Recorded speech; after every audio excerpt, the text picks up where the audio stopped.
지난주에, 우리, 이거 누구 거 가져가셔야죠, 이거 가져가셔야죠. 이거 누구 거죠? 예. 예. 주중에 이제 화요일이면은 전임들이 같이 모여서 미팅을 하는데요. 우리 지방만 따로 모일 때가 있고, 서울과 지방이 같이 모일 때가 있고 그런데, 지난주는 지방교육이 같이 모였는데, 지방이라면은 분당, 일산, 이제 대구, 부산. 우리 지방교회가 됐어요. 근데, 그때 나눴는데, 우리 싱가포르에, 여기 일산교도 왔었는데, 싱가포르에 정지원, 신현아 자매 부부가 있어요. 근데 신현아 자매 어머님이 지금 양평 태촌 쪽에 살고 계세요. 근데 그분 나이가 93세세요. 93세인데, 현아 자매 알죠? 예, 93세인데, 어머님이 80세가 넘을 때까지 계속 일본어 학원을 하시고, 어려서부터 일본어 학원을 운영하셨던 분이세요. 근데 그분이 하나님에 대한 말씀에 대해서 공부를 해봐야 된다고 생각을 해가지고, 분당에 있는 자매들이 우리, 특공대를 만들자. 그래서 매일 갈 수 있는 사람들을 모으자. 그 자매들을 딱 모집을 해서 정말 그 집에 매일 갔대요. 한 2주 동안 매일 간 거예요. 거의 분당 지역에 있는 사람 다 모여가지고, 그 태천 쪽으로, 양평 쪽으로 가서, 거기서 매일 같이 같이 성경부를 했는데, 어머님이 마음이 정말 93세인데, 자기가 이제껏 지었던 죄에 대해서 막 눈물을 흘리면서 고백을 하시고, 그리고 얼마나 예수님의 십자가에 대해 알았지만 그게 자기랑 무슨 상관이 있는지에 대해서 아시면서 그분이 오늘 세례를 받으셨습니다.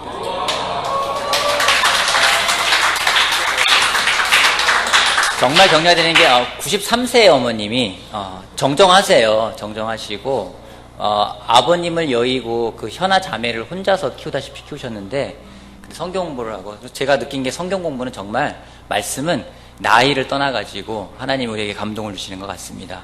그래서 제가 또 그 얘기를 들으면서 우리 일산에 우리 한영의 아버님 83세잖아요. 그래서 아직 젊으시구나. 충분히 더 믿음이 생기는 그런 시간이었는데, 참 많이 격려가 됐습니다. 그래서 우리 가족들이 구원받는 거에 대해서 더 많이 우리가 기도하면 좋겠다는 생각이 들고요. 우리 또 알래스카 갔다 온 우리 기은자매 너무 감사하고, 제가 주보에 광고를 하겠지만 내년에 2년 전인가요? 텍사스에서 그 디사이플 서밋이라고 해가지고서는 전 세계에 있는 제자들이 같이 모이는 시간을 가졌어요. 그래서 그때 한 10,000명 정도가 제가 모인 걸로 알고 있거든요. 10,000명이 주로 모일 수 있는 곳은 뭐 농구장이라든가 이런 데. 그때 자유경제 갔었나요? 그때 한국에서 갔다 왔었나요? 갔다가 이제 한국에 돌아왔던 거죠? 3년 전이군요. 예. 그때 갔었는데, 그 농구장에서 모였나요? 아니, 모인 데가 어디였나요? 모인 장소가 어디였어요? 자유경제? 모인 장소. 그러니까 농구, 바스켓볼. 예, 알겠습니다. 농구장에서 모여서 했는데, 내년에 그에 준해서 또 한 번 그런 모임이 미국에 있어요. 근데 내년 7월에 있는데, 장소는 세인트루이스입니다. 별로 볼 것도 없고 그냥 그런 도시인 것 같은데, 전 야구밖에 생각 안 나는데, 그곳에서 하니까 여러분들 디사이플 스테이 들어가면은 등록하는 게 있거든요. 등록을 하셔가지고 갈 수 있는 분들은 미리 알려주시면, 세인트루이스 갈 수 있는 분들 알려주시면은 제가 통역이라든가 이런 것들 서비스를 준비를 하고 있으니까 여러분들 미리 등록하셔가지고 같이 할 수 있는 시간이면 좋겠습니다. 좋은 소식을 듣는 것만으로도 뭐 레슨은 끝난 것 같다는 생각이 들어서 좀 감사하고요. 하지만 그래도 제가 준비한 레슨, 요즘에 우리가 영적 사고방식의 위력이라는 책을 가지고 같이 공부하고 있는데, 오늘은 두 번째 시간 갖도록 하겠습니다. 자, 우리 여러분 드라마 좋아하세요? 드라마 어떤 장르의 드라마를 좋아하십니까? 사극. 자유경제하고 우리 재현 형제하고 사극. 또 어떤 드라마 좋아하세요? 어떤 거요? 트렌드, 현재 이게 형태에 맞는 또 어떤 드라마를 좋아하십니까? 반전 드라마.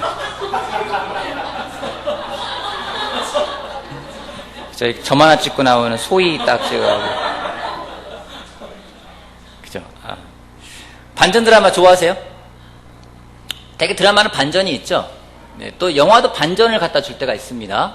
가장 반전을 줬던 영화 중에 제가 가장 기억에 남는 영화, 반전에 대한 영화라면은, 이 영화를 꼽으라면 전 식스센스. 우리나라 말로 육감. 왜 좋아하나요? 반전을 왜 좋아하나요? 반전 좋아하십니까? 왜 좋아하십니까, 반전을? 뻔하지 않아서.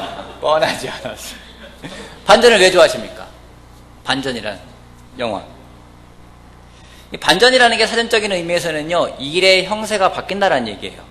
완전히 이렇게 됐던 것이 이렇게 바뀔 수 있다는 겁니다. 그래서 극적인 요소가 있기 때문에 반전이 좋은데, 반전이 좋은 걸까요? 좋지 않은 걸까요? 그렇죠. 결과가 좋은 거면 좋은 거고 안 좋으면 안 좋은 거고요. 재미는 있을지 모르겠지만은 반전이라는 것은 왜 생기는 걸까요? 반전. 제가 생각하기에 반전이라는 것은 무엇인가를 제대로 인식하지 못하고 일이 진행되어져 갔다라는 것입니다. 실제로 여러분 그런 적 있으십니까? 뭔가 내가 오해받거나 뭔가 내가 그러지 않았는데 나를 그런 사람으로 취급당하거나, 아니면 여러분이 누군가를 그런 사람으로 알았는데 나중에 보니까 그게 아니었다더라, 이런 경우도 있으실 거예요. 제가 경험했던 것 중에 예전에 한번 경험했던 건데, 마을버스, 예전에 한번 나눈 적이 있는 것 같기도 한데, 마을버스에서 사건이 있었어요. 왜냐면은 마을버스 타고 가는데, 그때 제가 한 형제를, 백동갑 형제를 만나려고 서울 시립대를 가면하고 마을버스를 타고서는 청량리에서 마을버스 타고 가고 있는데, 마을버스 타고 가는데 갑자기 마을버스에서 소란이 벌어진 거예요. 마을버스 기사 아저씨가 할머니 보고 막 내리라고 하는 거예요. 할머니는 짐을 들고 무겁게 막 버스를 탔는데 내리라는 거예요. 왜 내리라고 그러니까 할머니가 돈이 없는 거예요. 버스 요금이 없어서 그냥 탔는데 기사 아저씨가 막 내리라고, 할머니 내리라고 막 그러니까 주변의 사람들이, 아니 기사 양반 왜 그래요? 그러니까 이 할머니가 버스 요금 없이 탔다고. 그러니까 막 사람들이 이제 막 아우성인 거예요. 어떻게 할머니한테, 연로하신 할머니한테 그렇게 할 수 있냐고 막 이야기를 하는 거예요. 그러면서 막 대신 내주겠다 막 그런 얘기도 있었는데, 나중에 그래서 막 그 화살이 다 기사한테 가고 있는데 기사가 한 마디 했었어요. 저 할머니는요 상습범이에요. 한두 번이 아니에요. 계속 그러는 거예요. 그러니까 갑자기 모든 시선이 할머니한테 쫙 가는 거예요.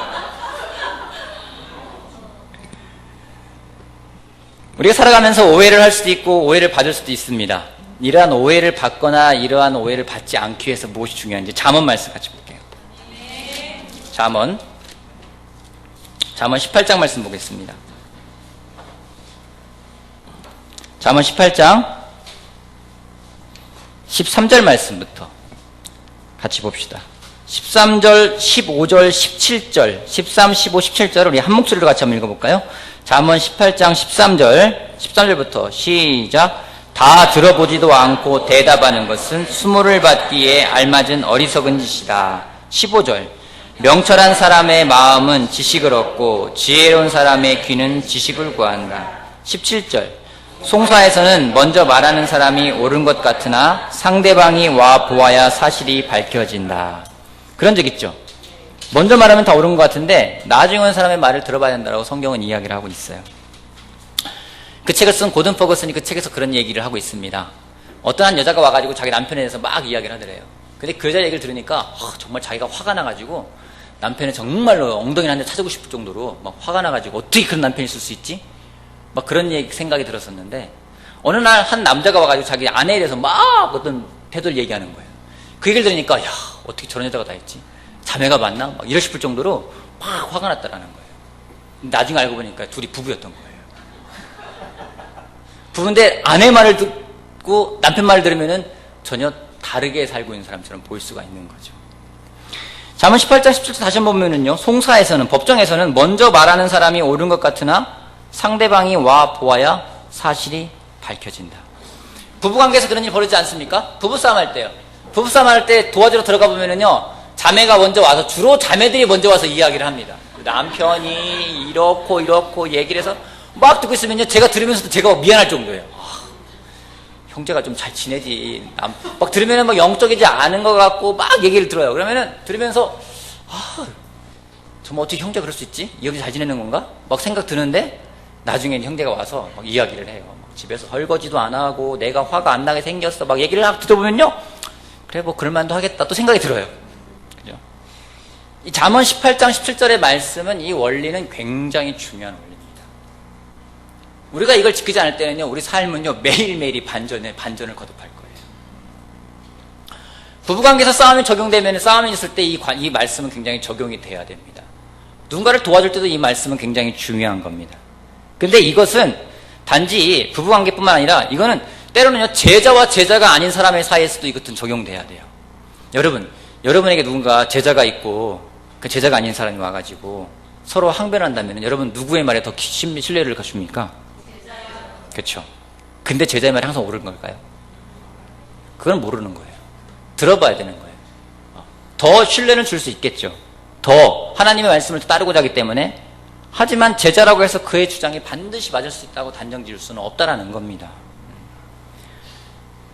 고든 장로이자 교사가 이런 말 합니다. 제자의 삶에 기본 원칙이 하나 있다고.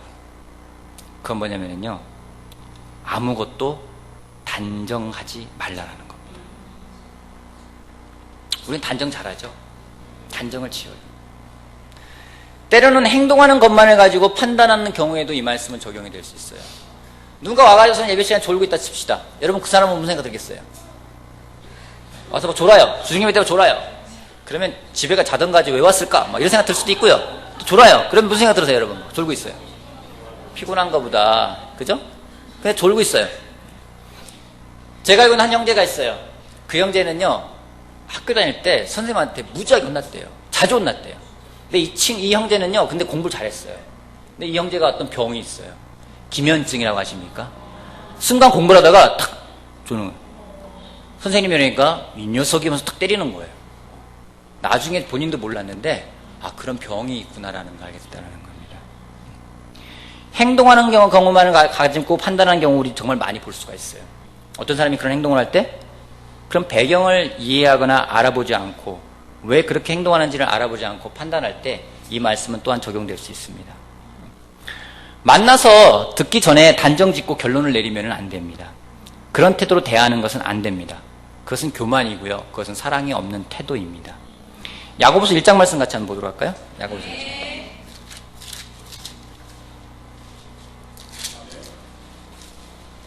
야고보서 1장. 잘 아는 말씀인데 한번 이번 주 여러분이 이 말씀을 외우기를 바라겠습니다. 1장 19절 말씀 한 목소리로 한번 읽어봅시다. 1장 19절부터 20절까지. 19절 20절 자 같이 읽어봅시다. 야고보서 1장 19절 시작. 사랑하는 형제자매 여러분,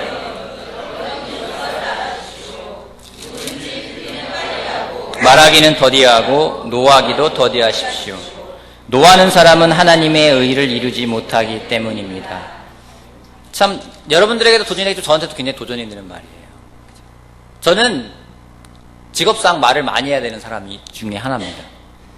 근데 요즘에 많이 느끼는 건요, 더 많이 들어야 되는구나를 많이 생각하게 되는 거죠. 겸손하고 사랑하는 태도로 다가와서 진실을 알려고 하는 것은 얼마나 좋을까요? 누군가 여러분에게 어떤 단정 짓는 게 아니라 와서 진실을 알려고 한다면은 얼마나 놀라운 마음일까요? 우리는 솔직히요, 내가 안다고 생각하는 만큼 모를 확률이 큽니다. 여러분, 다른 사람의 말이나 어떤 상황들을 잘 안 들을 때는 언젠가요? 언제 잘 안 듣게 됩니까? 내가 옳다고 확신을 할 때, 그죠? 자신을 너무 신뢰할 때, 나 자신을 신뢰할 때 그런 행동을 할 수가 있어요. 여러분, 통찰력이라는 거 아십니까? 인사이트라고도 하죠, 영어로는요. 그게 뭡니까? 그쵸, 인사이트. 그냥 안을 보는 거잖아요, 그죠? 통찰력. 통찰력 있다라는 얘기를 뗐어요, 그죠? 누가 보면 성경 보면서도, 이런 깊은 뜻이면서 누가 보면 막 성경 나눠주잖아요. 그때 우리가 있잖아요, 인사이트가 굉장히 깊다. 또 그걸 한국말로, 되게 통찰력이 있다라고 이야기를 하잖아요. 그죠? 여러분 가운데, 우리 가운데 통찰력 있는 사람들이 있죠. 이 사람은 정말 성경을 볼 때 나눠줄 때 놀랍더라. 저는 개인적으로 노영경 자매가 그런 사람 중에 하나라고 생각이 들어요. 그죠? 아내의 카톡, 아침마다 아내 막 자고 있으면 막 까똑까똑 보거든요. 보면 이제, 알람에, 6시 반이구나. 그래서 성경 구절 딱 날라와요. 그럼 가끔 제 아내가 보여주기도 하거든요. 오빠 놀랍지 않아? 딱 보여줘요. 그러면 저도 읽으면서도, 야, 설교해야 되겠다. 인사이트 놀라워요. 그죠? 우리가 통찰력 있는 사람들이 있어요. 그죠? 통찰력이라는 건 어떻게 길러지는 걸까요? 어떻게 통찰력이 더 깊어질 수 있을까요? 성경을 통해 여러분 통찰력 있게 보고 싶죠? 이 안에서 정말 어떤 말씀이 있을까? 오늘 나한테 주는 말씀은 뭘까? 그러면 정말 전혀 보도 듣도 못했던 단어가 눈에 띌 때가 있어요. 그죠? 그런 경험 있으시죠? 아니, 이런 단어가 성경에 있었어? 내가 정말 이 신약을 몇 번 읽었는데, 이 마태복음을 몇 번 읽었는데, 이 마태복음에 특별히 이 장에 이런 단어가 있었네? 처음 보는 단어 같은 게 있을 수가 있어요. 그런 통찰력이라는 건 굉장히 좋은 겁니다. 이 통찰력이 커지기 위해서는요, 경험도 필요해요. 그죠? 경험도 필요하고, 또 하나는요, 타고난 재능도 필요합니다. 누군가는 같이 읽어도 막 그런 거, 뭐 예전엔 저 그랬거든요. 보면은, 목사님들 가운데 나눠주면은, 특별히 정도희 목사님, 막 깊이 들어가잖아요. 그러면은, 듣고 있으면은, 어떻게 저렇게 생각하지? 뭐, 놀라는 거예요. 굉장히 깊이 있게끔 들어가는 것도 재능이기도 합니다. 근데 이게 잘못되면은요, 오히려 독이 될 수가 있어요. 왜냐면 나는 알고 있고, 나는 보고 있고, 나는 파악하고 있고, 그 깊이 있는 곳의 뭔지를 나는 알고 있다고 생각하기 때문에. 때로는 막 깊이 생각하죠? 제가 왜 저 말을 했을까? 막 통찰력이 발휘가 돼요. 깊이 들어가요. 이래서 이런 말을 한 게 아닐까? 아, 지난번에 내가 했던 말 그것 때문에 이렇게 생각해서 이렇게 말하는 걸까? 뭐 지나가면서 그러잖아요. 뭐 툭 치면서 잘 지내? 딱 지나가는데 왜 오늘 김 목사 나한테 저 얘기를 했을까? 그런 얘기 많이 들어요. 예. 가면서 웃으면서 너 오늘 되게 밝아 보인다 하면 나를 뭘 아는 거지? 내 마음을 알긴 하는 건가? 막 별 생각 다 드시잖아요. 또 누군가 여러분이 와가지고서 괜히 물어보잖아요. 잘 지내니? 그러면 이 사람은 나보고 왜 잘 지내냐고 물어봤을까? 막 통찰력이 있어가지고요. 그 사람이 왜 그런 말 했는지도 들어보기 전에 미리 판단을 하고 단정을 짓고 그 사람에 대해서 이제 안 좋은 태도까지 가져가요. 때로는요, 가본 적이 없는 사람의 말이 가본 사람의 말보다 더 신빙성 있을 때가 있어요. 그쵸? 여러분 알래스카 가봤습니까? 안 가봤죠? 이긴 자매가 알래스카에서 이야기하니까 괜찮은데 정말로 우리 가운데 누가 정말 이긴 자매보다 더 알래스카 안 가봤지만은 막 이야기하면요 더 신빙성이 있을 수도 있어요. 그죠? 때는 그런 경우 많이 봅니다. 저 사람은 저걸 다뤄보지 않았는데 다뤄본 사람마다 더 말을 잘할 때가 있어요. 누가 저한테도 그런 말 합니다. 제가 일본에 가서 3개월을 살다 왔는데 누군 저한테 그래요. 한 3년은 살다 온 사람 같다고 얘기할 때가 있어요. 우리가 이 통찰력이 때로는요, 내가 더 알고 있다, 내가 나를 신뢰하는 마음부터 시작을 해서 이런 것들이 정말 올바르게 판단하지 못하는 또 하나의 도구가 될 수 있습니다. 또 하나 제대로 판단하지 못하는 것 중에 한 가지 뭐냐면요, 감정이 있어요. 거기 보면 고든이 이 단어를 썼는지 아니면 번역을 잘하는 건지 모르겠지만 정이라는 표현을 써요. 정 때문에 나랑 더 친한 사람이면은 그 사람에 더 신뢰가 가죠. 그죠? 예를 들어서 한번 얘기해 봅시다. 이경희 자매가 있고 아내가 있어요. 제가 어느 말에도 신뢰를 가져갈까요?